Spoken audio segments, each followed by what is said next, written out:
जानते हैं rule number 1 के बारे में। लाइबिलिटीज यानी कि जिम्मेदारियां और एसेट्स यानी कि संपत्ति के बीच फर्क को समझे और एसेट्स खरीदे। अब सुनने में तो बड़ी आसान सी बात लगती है, लेकिन यही एक नियम है जो आपको अमीर बनाने में हेल्प करेगा। अक्सर गरीब और मिडिल क्लास लोग लाइबिलिटीज को एसेट समझ लेते हैं, मगर अमीर जानता है कि असल में एसेट्स होते क्या हैं और वो वही खरीदता है। अमीर डैड किस KISS प्रिंसिपल में यकीन रखते हैं, जिसका मतलब है कीप इट सिंपल स्टूपिड। उन्होंने लेखक और उसके दोस्त माइक को यही सिंपल बात सिखाई, जिसकी बदौलत वे इतनी मजबूत फाउंडेशन रखने में कामयाब रहे। तो इस सीख की यही सिंपल सी बात है कि लाइबिलिटीज और एसेट्स के बीच के फर्क को समझे और एसेट्स खरीदे। लेकिन अगर ये इतना ही सिंपल है तो हर आदमी अमीर होता है ना? मगर यहाँ पर मामला थोड़ा उल्टा है। ये दरअसल इतना सिंपल है कि हर कोई इस बारे में सोचता तक नहीं है। लोगों को लगता है कि उन्हें लाइबिलिटीज और एसेट्स के बीच फर्क पता है, मगर उन्हें सिर्फ लिटरेसी के बारे में मालूम है, फाइनेंशियल लिटरेसी के बारे में नहीं। चलिए अब समझते हैं एसेट्स के कैश फ्लो पैटर्न के बारे में। इनकम स्टेटमेंट को प्रॉफिट और लॉस का स्टेटमेंट मानकर चलना चाहिए। इनकम है कि आपके पास कितना पैसा आया और एक्सपेंस है कि आपसे कितना पैसा खर्च हुआ। बैलेंस शीट एसेट्स और लाइबिलिटीज के बीच बैलेंस बताती है। बहुत से पढ़े लिखे अकाउंटेंट्स को तो ये भी पता नहीं होता कि आखिर बैलेंस शीट और इनकम स्टेटमेंट कैसे एक दूसरे से जुड़े हुए हैं। एसेट्स यानी कि संपत्ति ऐसी चीजें होती है जो आपके लिए पैसे कमाने का काम करती है। मान लो आप कोई घर खरीद कर उसे किराए पर देते हैं, तो उसी किराए से आप वो लोन भी चुका सकते हैं जो कि आपने घर खरीदने के लिए लिया था। अब घर भी आपका हुआ और उससे मिलने वाला किराया भी। इसके ऑपोजिट लाइबिलिटीज आपकी जेब से पैसे खर्च करवाती है, जैसे कि घर खरीदकर उसमें रहने से आपको कोई किराया नहीं मिलने वाला। तो अब आप समझ गए होंगे कि अगर अमीर बनना है तो एसेट्स खरीदिए और गरीब ही रहना है तो लाइबिलिटीज यानी कि जिम्मेदारियों को खरीदिए। अमीर लोगों के पास ज्यादा पैसा इसलिए होता है कि वो इस प्रिंसिपल पर यकीन करते हैं, वहीं दूसरी तरफ गरीब लोग इस प्रिंसिपल को ठीक से समझ ही नहीं पाते।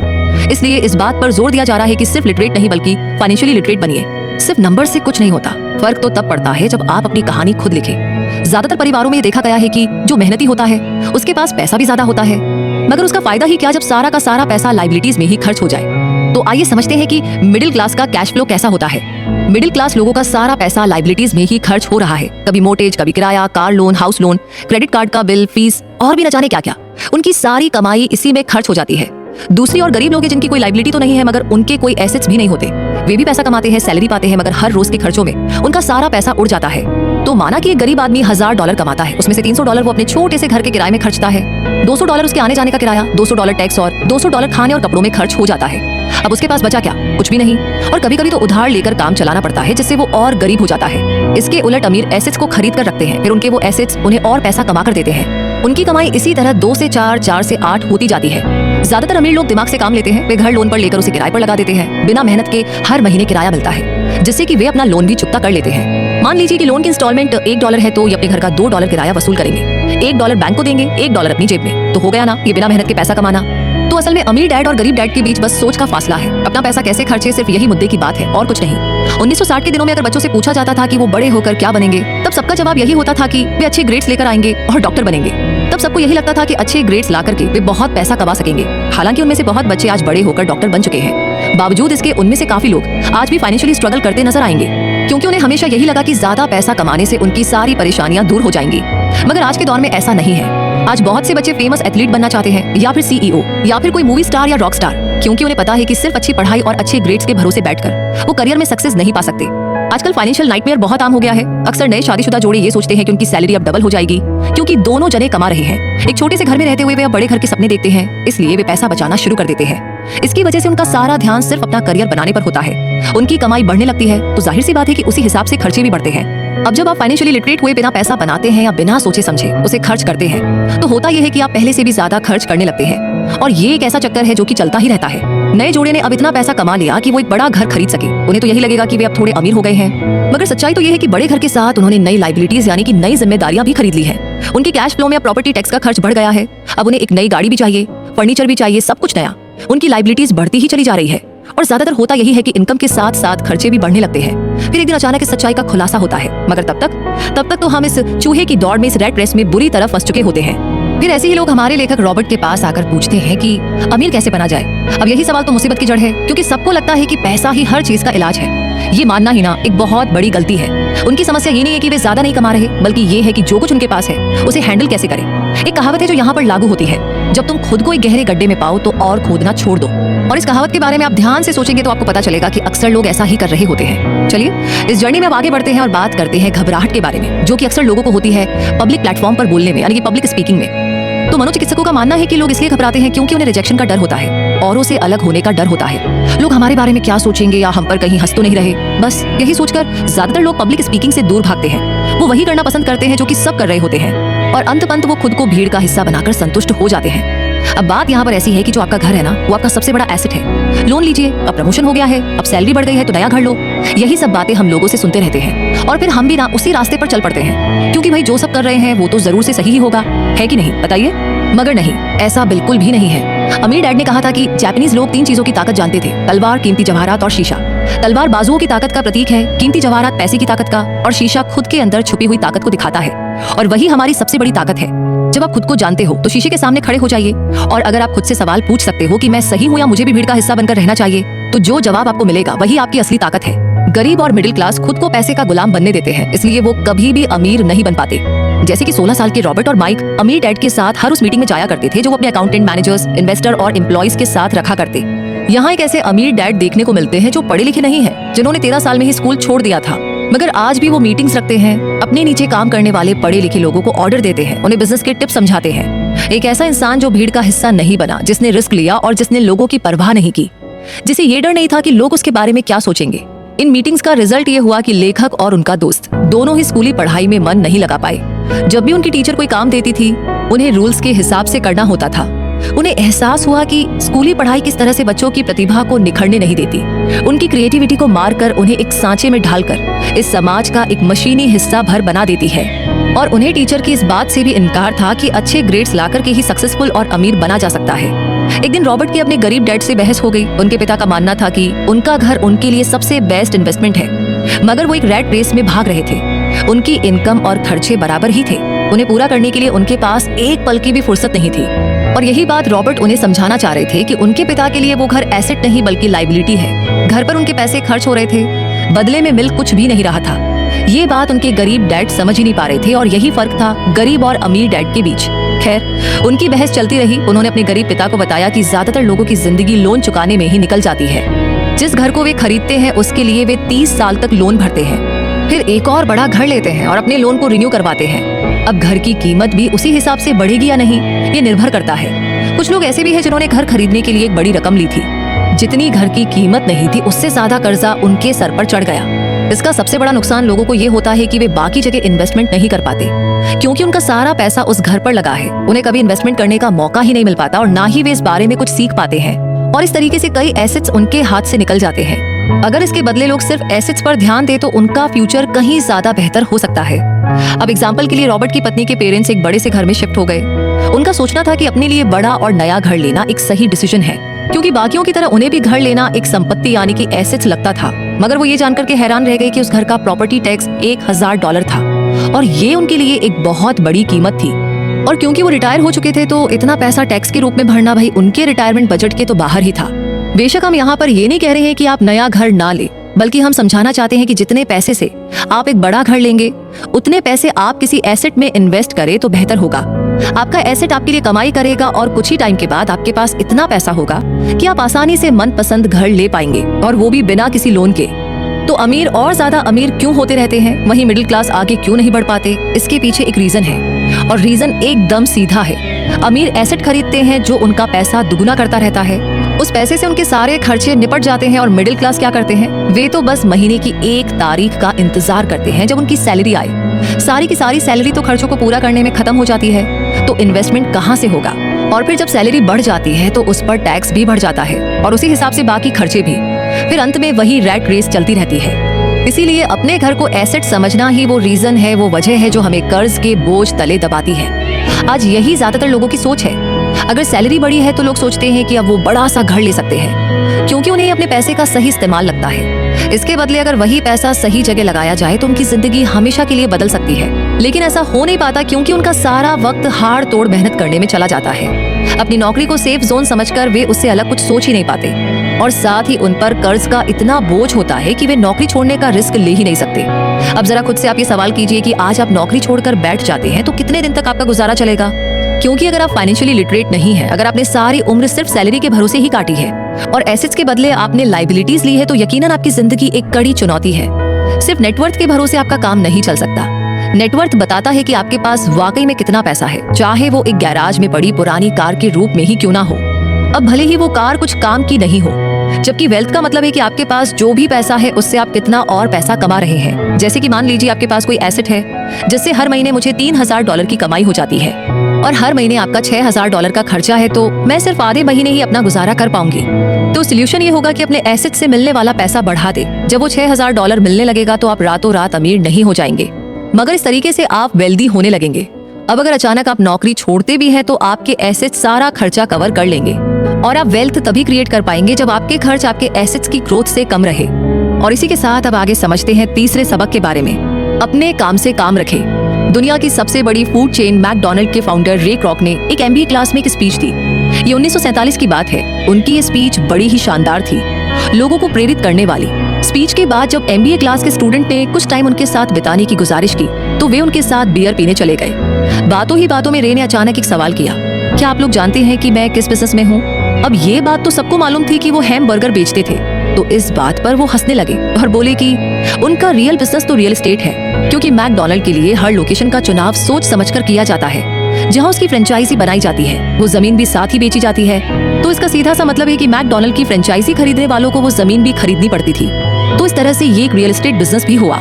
यही सबक अमीर डैड ने रॉबर्ट को सिखाया कि अक्सर लोग खुद के लिए छोड़कर बाकी सबके लिए काम करते हैं। वो टैक्स पे करके गवर्नमेंट के लिए काम करते हैं, उस कंपनी के लिए काम करते हैं जहाँ पर वो नौकरी करते हैं, बैंक का मोर्टगेज देकर उसके लिए काम करते हैं। और ये सब इसलिए क्योंकि हमारा एजुकेशन सिस्टम ही ऐसा है। स्कूल हमें एम्प्लॉय बनना सिखाता है, ना कि एम्प्लॉयर। जो आप पढ़ते हैं वही आप बनते हैं। अगर आपने साइंस पढ़ी तो डॉक्टर, मैथमेटिक्स पढ़ी तो इंजीनियर, मतलब जो आपने पढ़ा वो आप बने।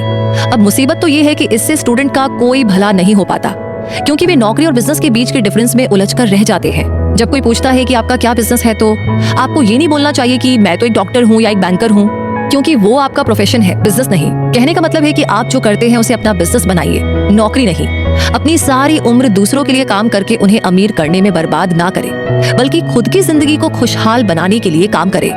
बहुत से लोगों को इस बात का एहसास बड़ी देर से होता है कि उनका हाउस लोन उनकी जान ले रहा है, और फिर उन्हें लगता है कि जिसे वे एसेट मानने की गलती कर रहे थे दरअसल कभी एसेट था ही नहीं। जैसे कि उन्होंने कार ली तो उससे जुड़े तमाम खर्चे उनकी लाइबिलिटीज बन गए। उन्हें पूरा करने के लिए नौकरी जरूरी है, और अगर कभी वो सेफ जॉब उनके हाथों से निकल गई तो उनकी मुसीबतें शुरू हो जाती है।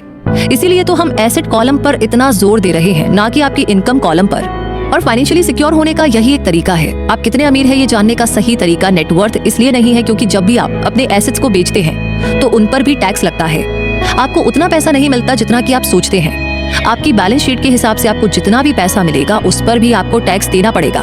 तो जो भी आप कर रहे हैं उसे एकदम मत छोड़िए। ये किताब आपको कभी भी ये एडवाइस नहीं देगी। अपनी नौकरी करते रहिए पर साथ ही एसेट्स भी जमा कीजिए। और एसेट्स से मेरा मतलब है सही और असली मायने में एसेट्स, यानी कि संपत्ति।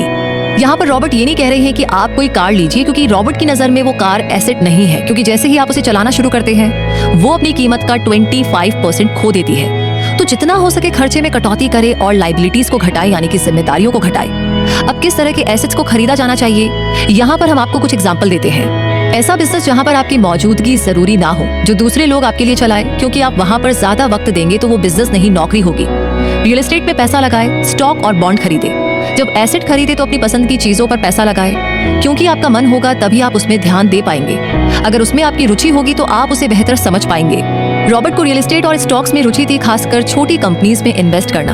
अपने अमीर डैड की सलाह पर उसने अपनी नौकरी कभी नहीं छोड़ी। वो जॉब करता रहा, साथ ही अपने एसेट कॉलम को बड़ा और मजबूत बनाता चला गया। एक पैसा भी जो आप कमाते हैं उसे बेकार ना जाने दे। अपने पैसे को अपना गुलाम मानकर चलिए जो कि आपके लिए काम करे। आप लग्जरी खरीदना चाहते हैं, शौक से खरीदे, कोई बड़ी बात नहीं। मगर ये ना भूले कि अमीर और मिडिल क्लास में यही सोच का फर्क है। जहाँ मिडिल क्लास पैसा आते ही पहले लग्जरी में खर्च करेगा, वहीं अमीर आदमी उसे अंत में खरीदेगा। इतना समझ लेने के बाद अब अगले चैप्टर में आप अमीर लोगों के सबसे बड़े सीक्रेट के बारे में जानेंगे। अमीर पैसा इन्वेंट करते हैं। जी हाँ, अलेक्जेंडर ग्राहम बेल ने टेलीफोन इन्वेंट करने के बाद उसे पेटेंट कर दिया था। इनका बिजनेस काफी बड़ा था और संभालने में इन्हें काफी मुश्किल होने लगी, तो वे वेस्टर्न यूनियन गए और उन्हें अपना पेटेंट और छोटी सी कंपनी $1000 में बेचने की पेशकश की। उस टाइम के वेस्टर्न यूनियन के प्रेसिडेंट ने पेशकश को ठुकरा दिया। उन्हें ये दाम कुछ ज्यादा लग रहे थे। और फिर उसके बाद एक बड़ी कंपनी AT&T का जन्म हुआ। रॉबर्ट 1984 यानी 1984 से प्रोफेशनल तौर पर पढ़ा रहे थे। एक चीज जो हजारों लोगों को पढ़ाने के बाद उन्होंने जानी, वो ये थी कि उन सब लोगों में पोटेंशियल था, बल्कि हर एक इंसान में पोटेंशियल है जो हमें महान बना सकती है। इसके बावजूद जो हमें रोकता है वो है खुद पर डाउट रखना। स्कूल छोड़ने के बाद हमें पता चलता है कि जिंदगी में आगे बढ़ने के लिए सिर्फ ग्रेड्स ही काफी नहीं होते। जैसे कि सिर्फ स्मार्ट लोग ही आगे नहीं बढ़ते, बल्कि वे बढ़ते हैं जो बोल्ड भी होते हैं। ये सच है कि फाइनेंशियल जीनियस होने के लिए इसकी नॉलेज भी होनी चाहिए, मगर साथ ही हिम्मत और बोल्डनेस भी चाहिए।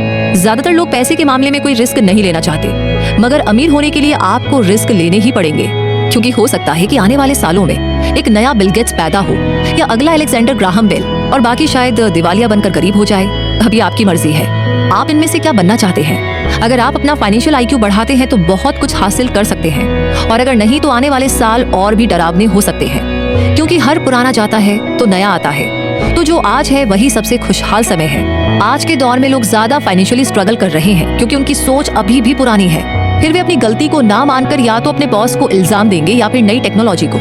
जो कभी कल के दौर में एसेट था वही आज लाइबिलिटी बन चुका है। तो आपको अपडेट रहने की जरूरत है। रॉबर्ट ने एक गेम डिजाइन किया है जिसे वे कैश फ्लो कहते हैं। ये लोगों को सिखाता है कि पैसा कैसे काम करता है, अमीर बनने की राह क्या है और रैट रेस से कैसे बाहर निकले। ये सारी चीजें इस गेम से समझाने की कोशिश की गई है। एक दिन एक औरत आई। गेम खेलने के दौरान उसने एक बोर्ड कार्ड जीता, जिसका मतलब था कि उसने उस गेम में एक बोट जीती है।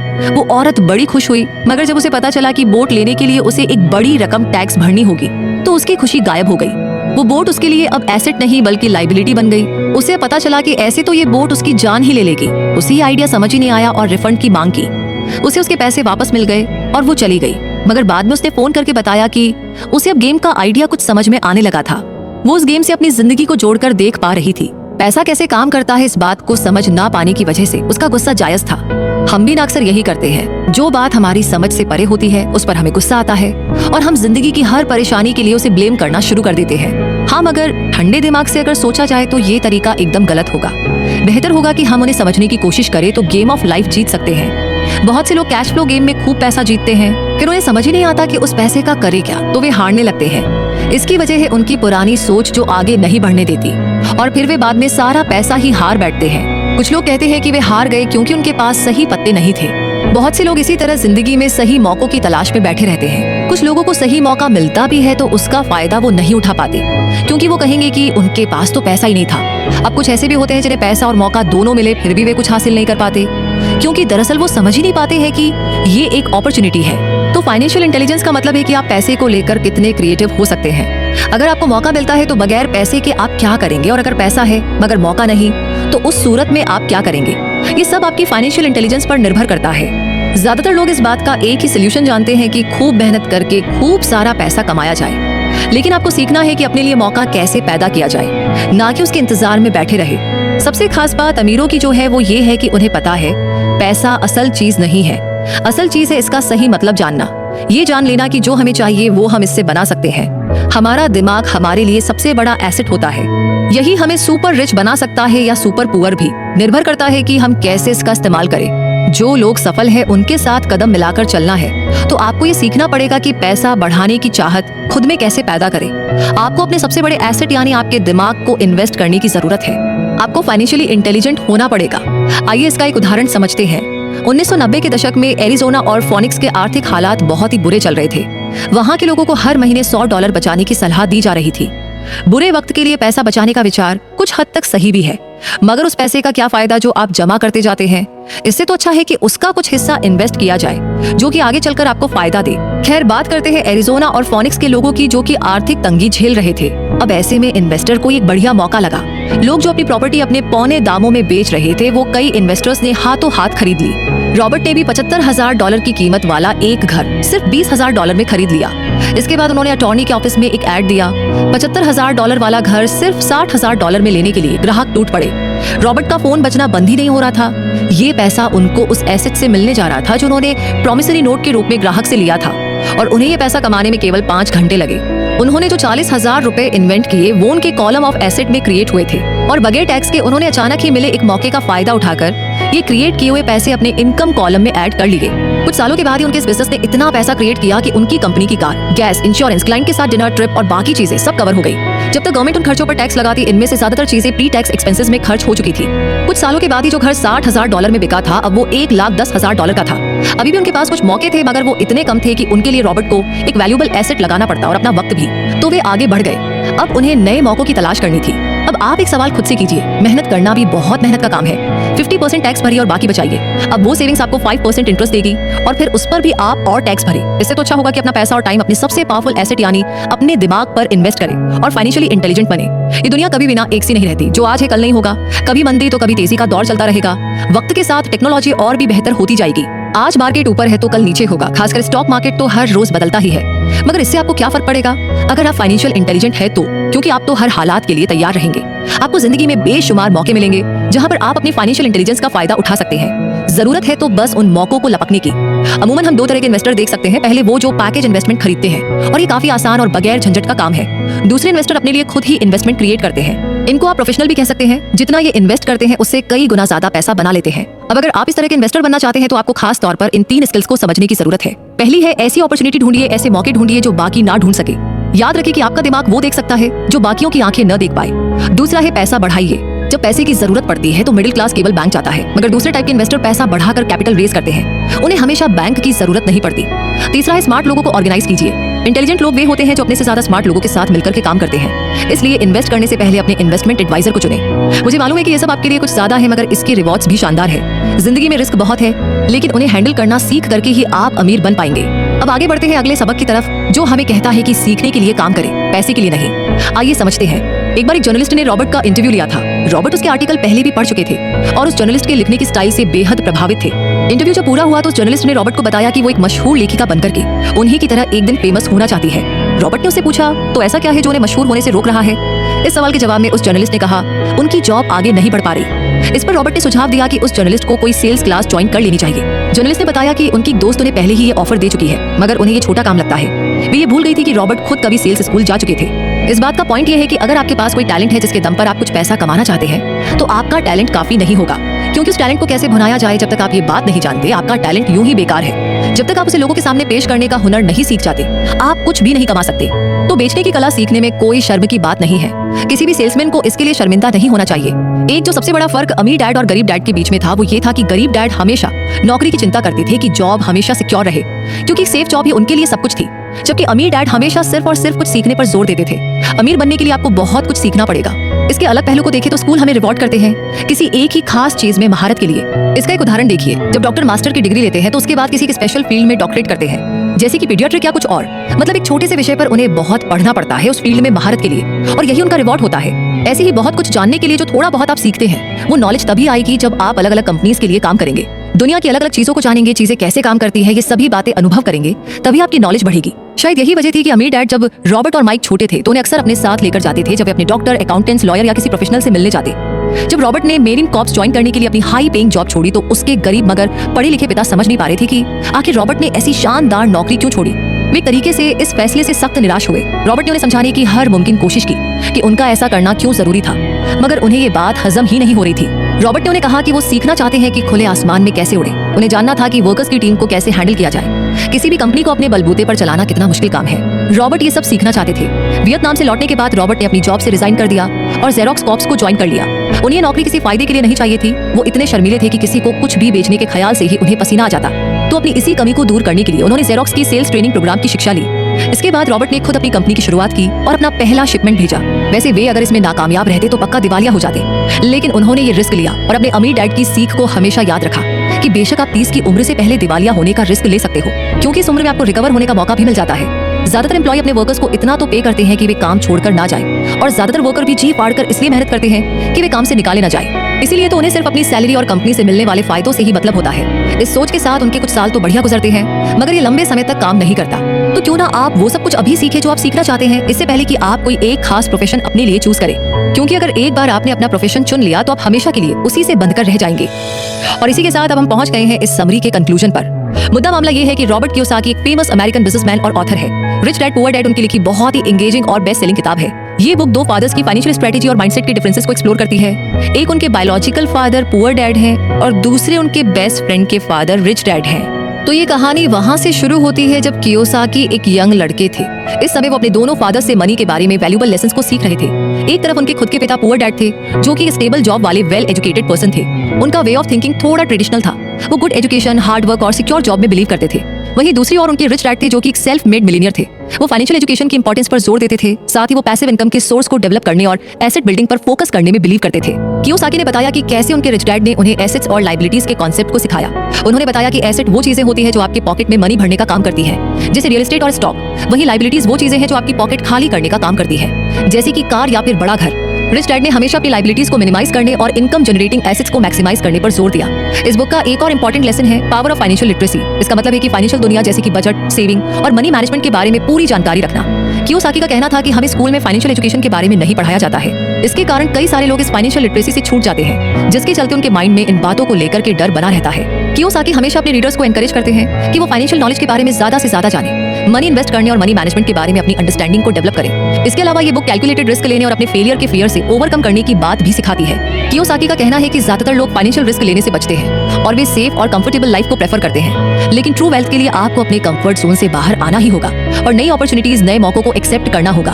Overall rich dad poor dad आपको वेल्थ क्रिएशन पर एक वैल्यूएबल पर्सपेक्टिव प्रोवाइड कराती है, रिच डैड के माइंडसेट को अडॉप्ट करके और फाइनेंशियल एजुकेशन पर फोकस करके। साथ ही उनके बताए कॉन्सेप्ट जैसे कि इनकम जनरेटिंग, एसेट बिल्डिंग और कैलकुलेटेड रिस्क को एक्सेप्ट करके कोई भी फाइनेंशियल इंडिपेंडेंस और लॉन्ग टर्म सक्सेस को अचीव कर सकता है। तो इन्हीं सारी बातों के साथ ये समरी यहीं पर कंप्लीट होती है। इस समरी के बारे में आपकी क्या राय है, क्या थॉट्स है, कैसा लगा, कमेंट सेक्शन में जरूर बताइए और आगे कौन सी समरी सुनना चाहते हैं वो भी लिख भेजिए। बाकी आपका प्यार, आपका सपोर्ट भर भर के हमेशा की तरह हर बार हमें गूगल प्ले रिव्यूज में आप दे सकते हैं। मिलेगी रूबी आपसे जल्दी ही, तब तक के लिए रखिए अपना बहुत सारा ध्यान, हमेशा खुश रहिए, मुस्कुराते रहिए, अपने ऊपर विश्वास रखिए कि जो भी आप सोचते हैं वो आप कर सकते हैं और गाइड करने के लिए गीगल हमेशा आपके साथ है। तो अभी के लिए आपसे कहूंगी जय हिंद। यार 2024 में ना इस बार मैं कुछ अलग करूंगी। मतलब हर बार मैं कोशिश करती हूँ, लेकिन इस बार टोटली डिफरेंट होगा, क्योंकि 2023 में कोशिश की थी बट कुछ चीजें हो नहीं पाई। जैसे कि मैं अपने बिजनेस आइडियाज पर फोकस करूंगी, हेल्थ पर काम करूंगी, हमेशा पॉजिटिव रहने की कोशिश करूंगी, लोगों को जज नहीं करूंगी, एग्जाम क्लियर करूंगी, एक्सेट्रा। वैसे हमें अच्छे से पता है कि फरवरी तक आते आते ये सारे रेजोल्यूशन, खुद से प्रोमिसेस सबके सब खुश होने वाले हैं। इसके ना दो रीजन है। पहला रीजन है कि हमें करना क्या है, इसके लिए कोई हमारे पास आइडिया ही नहीं है। दूसरा रीजन है कि हमारी कंसिस्टेंसी नहीं बनती, यानी हम अपने गोल के लिए 1000 दिन भी नहीं दे पाते। अब इन दोनों प्रॉब्लम्स को अच्छे से समझते हैं। पहले देखते हैं कि ये आइडियाज कहाँ से लाए। इमेजिन कीजिए कि अगर आपको कोई डिश बनानी है और वो भी वैसी जैसी कि इंडिया के one of the best chef Sanjeev Kapoor बनाते हैं, तो इसका सबसे आसान तरीका होगा कि हम उनकी रेसिपी एग्जैक्टली कॉपी करें, यानी हर चीज एग्जैक्टली सेम तरीके से करें। वो सारे मसाले डाले जो संजीव कपूर डालते हैं, एग्जैक्टली उसी ऑर्डर में डाले जब वो डालते हैं। उस डिश को उतनी ही देर कुक करे जितना कि वो करते हैं। I mean, हर चीज सेम टू सेम। अब हमें भी पता है कि हमारी डिश भी एग्जैक्टली वैसी ही बनेगी जैसी उनकी बनेगी। मतलब कि बनाने वाले पर डिपेंड नहीं करता कि डिश कैसी है, बल्कि इस बात पर डिपेंड करता है कि हम बनाने के लिए रेसिपी कौन सी यूज कर रहे हैं। और इंसान की सक्सेस की रेसिपी उसके आइडियाज है जो कि महान लोगों की किताबों में दिए गए हैं। इमेजिन कीजिए कि जैसे वॉरेन बफेट ने 12 साल में ये बुक पढ़ी थी, 1000 Ways to Make $1000। अगर आपने भी 12 साल में ये बुक पढ़ ली होती तो क्या आपका सारा टीनेज वाला टाइम थोड़ा अलग तरीके से गुजरता? ऑब्वियसली हाँ, पैसों को आप अलग तरीके से सोचते। या फिर जब वॉरेन बफेट ने बेंजामिन ग्राहम की बुक द इंटेलिजेंट इन्वेस्टर पढ़ी, आप भी वही पढ़ते। वो जो सेल्फ इंप्रूवमेंट की किताबें पढ़ते थे, आप भी वही रीड करते, यानी सब कुछ सेम टू सेम करते। तो जो उनके दिमाग में आइडियाज डाउनलोड हुए, एग्जैक्टली वो आपके दिमाग में भी होते। तो हमें यहाँ पर ये तो क्लैरिटी है कि भले ही हम उनकी तरह बिलियनियर ना भी बन पाते, तो एटलीस्ट अभी के मुकाबले 10 गुना बेहतर कमा पाते। मतलब कि हमें ग्रेट आइडियाज चाहिए, सबसे बेस्ट लोगों के। अगर वॉरेन बफेट भी बेंजामिन ग्राहम से पढ़ने की बजाय इंस्टाग्राम में 16 साल के बच्चों से ट्रेडिंग टिप्स लेते, तो इन आइडियाज से वो कभी भी ग्रेट वॉरेन बफेट नहीं बन पाते। इन शॉर्ट, मुद्दा मामला ये है कि ग्रेट आइडियाज तो हमें चाहिए ही, और ये हमें बुक से ही मिलेंगे। न्यू ईयर रेजोल्यूशन लेने के बावजूद अपने ड्रीम्स ना अचीव करने का सेकंड रीजन है कंसिस्टेंट ना रह पाना। यानी क्या हम कम से कम 1000 दिनों तक, 1000 डेज तक इन आइडियाज को अपने ब्रेन में डाउनलोड कर सकते हैं, ताकि हमारा थिंकिंग पैटर्न एकदम बदल जाए। इन 1000 दिनों में से हर एक दिन हमारे ब्रेन में एक आइडिया डाउनलोड हो, पॉजिटिविटी आए, हर दिन एनर्जी से जिए। हम जानते हैं कि इतने दिन बहुत ही कम लोग कंसिस्टेंट रह पाते हैं, इसलिए बहुत ही कम लोग अपने सपनों को पूरा करके अपने पेरेंट्स, अपने फैमिली मेंबर्स को प्राउड फील करवा पाते हैं। लेकिन इन दोनों प्रॉब्लम का solution great ideas great life यानी कि गीगल प्रोवाइड कर सकता है। हर रोज हम आपको नोटिफिकेशन देके याद कर ग्राहम से पढ़ने की बजाय इंस्टाग्राम में 16 साल के बच्चों से ट्रेडिंग टिप्स लेते, तो इन आइडियाज से वो कभी भी ग्रेट वॉरेन बफेट नहीं बन पाते। इन शॉर्ट, मुद्दा मामला ये है कि ग्रेट आइडियाज तो हमें चाहिए ही, और ये हमें बुक से ही मिलेंगे।